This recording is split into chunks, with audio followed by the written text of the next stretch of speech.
me. Do you want to come over here?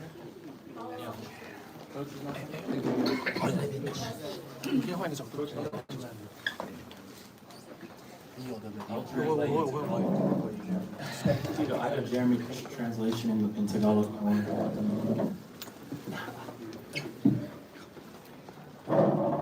Okay. Coach Jeremy Hayden, thanks for joining us. We're going to start with a quick comments, overall observations on the game. Through the floor open to questions from the media. So, Coach, if you can start, please. Yeah, it's fun for us to have our first game on the road here in ESL. Obviously, first win for a team from Taiwan on the road as well, which is really good for us. I thought the fans showed out there great. It's great energy. It's fun being in a country where they love basketball so much. So I think it's really good for us. Our guys played hard. Their team played hard as well, and it was really good to be able to come out with a win. Yeah, so I was very excited for this game, returning to play in the Philippines. We were back and forth in the first half for sure, and then we went into the halftime very positive and came out in the second. And defensively, I think we were great. So that definitely helped us get the win in the second, and yeah, missed the Philippines.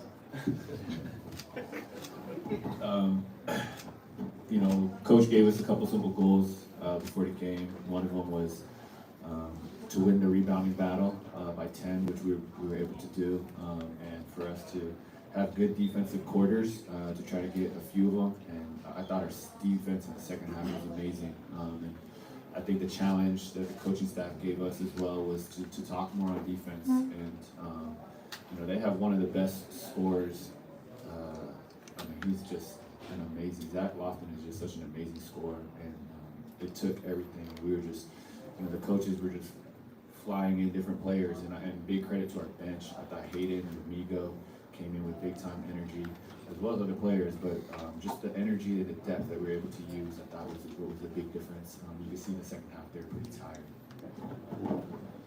Okay, thanks, guys. Questions, please.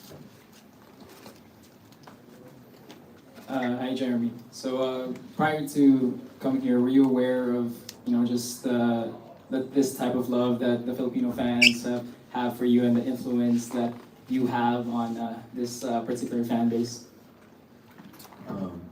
Yeah, so I came out here, I think it was 2013. I played one preseason game, and then right after that we went to Taipei to play the next preseason game. And you know, my parents were born and raised in Taipei, and people always ask me, like, what was that experience like? And I was like, honestly, they're equally crazy.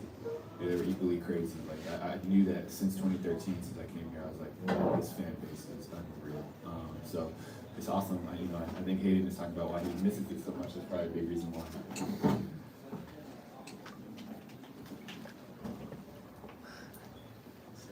Don't be shy.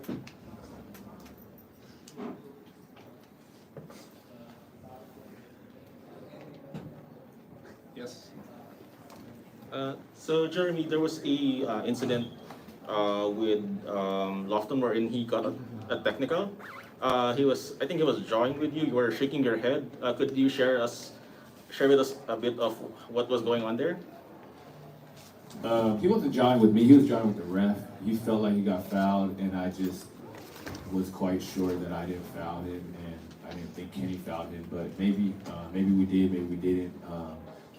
But it wasn't anything, like, it wasn't us talking back and forth. He was just talking to the ref. I just was politely trying to say I disagree. Next question.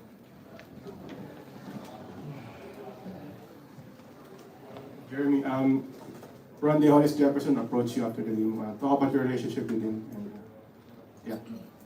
I mean, he's like a little brother. He's through all my 9 years in the NBA. He's one of my closest friends through those 9 years. Today is his birthday. For him to come out on his birthday to bring his brother and their families out on his birthday speaks volumes. He's just a great guy, and he's killing it out here, doing a great job, and I know he's having a lot of fun. So I appreciate his support for the Kings. Next question. Yeah. You can pass the mic back. Jeremy, welcome back to the Philippines. In the third quarter, you had the 11-0 run, and you had back-to-back brace. How big was that for you guys? Yeah, I think again our coaching staff is making a big emphasis on trying to play with both sides, playing on both sides of the floor to be more unpredictable, to get better flow, and to get better ball movement. Honestly, like Joe, he created a lot for me today. He gave me a lot of closeout situations, and I haven't seen those closeout situations a bit. And so for me to kind of get loose a little bit and get some open ones, it just felt really good to kind of be able to move off the ball, and that's something I'm trying to get better at. We have a lot of playmakers on this team. Joe, obviously, but Kenny and Amigo, and there's a lot of guys, Hayden, there's a lot of guys who can put the ball down and make plays, distribute the ball. And so we're just trying to make it pretty hard to guard, and I just happen to be in that stretch, the recipient of some really good passes. Next question. Hi Jeremy, and welcome back to the Philippines. I just wanted to ask, as someone that has been in the Philippines before, and you've also known other players who have also come to the Philippines, and whether playing basketball or just visiting, let's say Nick Young, Ronde, Kobe before, have they told you anything specifically that, that you still remember until today about the country? I mean, the word that everyone always describes is crazy. It's just crazy. And I think, when I've, a lot of former teammates, like this is definitely one of the destinations when they talk about like in the summer, in the off season, like, oh, we're gonna go on our endorsement tours, or we have to do this or that, like where are we going? Like the Philippines is a top destination that everybody wants to be at. That's like for sure. Down the front here.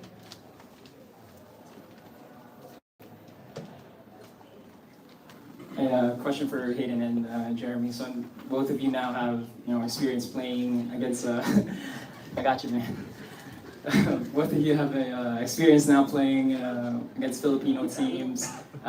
Jeremy, you albeit just a very small sample size, but Hayden, you've played here in when you were back with the Bay Area. So what's like the hardest part or like the toughest thing about playing against a crowd like this and a team like a Filipino team?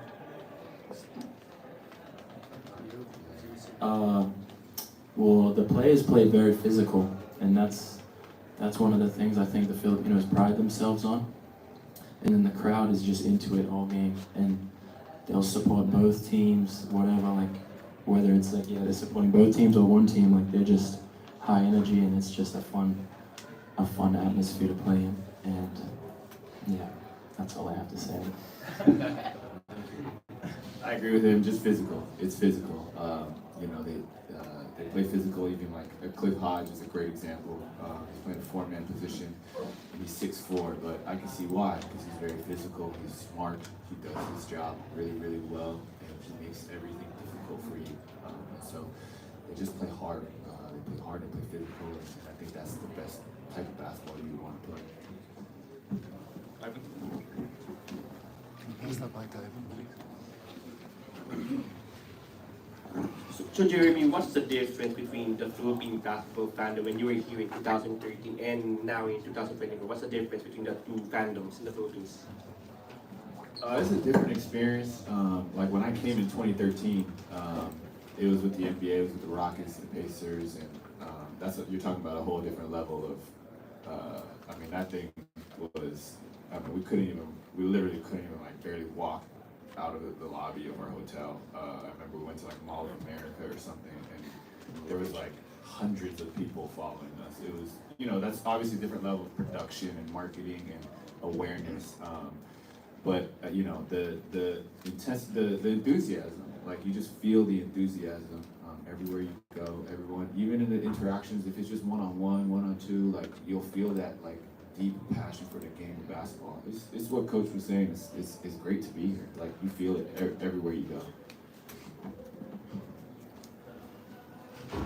Any questions this side?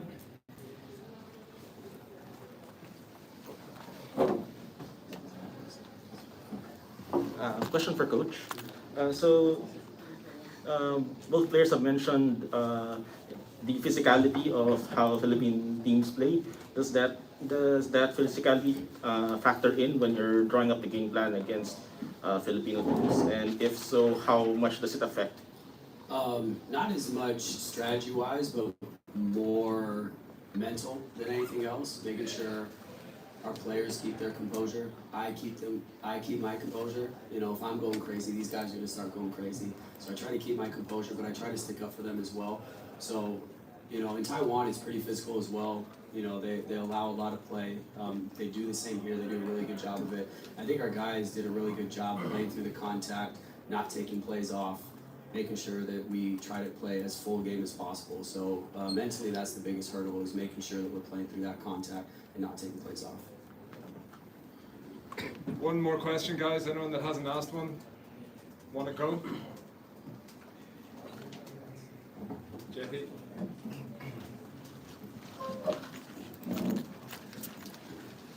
Coach, you're still undefeated in the group stage. What's the momentum that this could bring to the rest of the league and of course in the domestic competition? Yeah, I think it's, you know, the big thing is for us to stay positive and ride the momentum as much as possible. You know, basketball is a game of momentum. Us being able to build off the things that we do positively on the court, making sure we make corrections with the negative things, the things we need to get better at.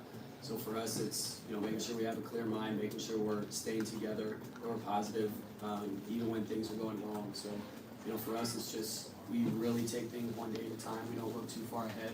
So when we fly back to Taiwan, we have another domestic league game, so that'll be our focus next. And then once we get back to ESL play next week, that'll be our focus next week. Thank you. All right, that's it, folks. Coach Jeremy Hayden, thank you very much.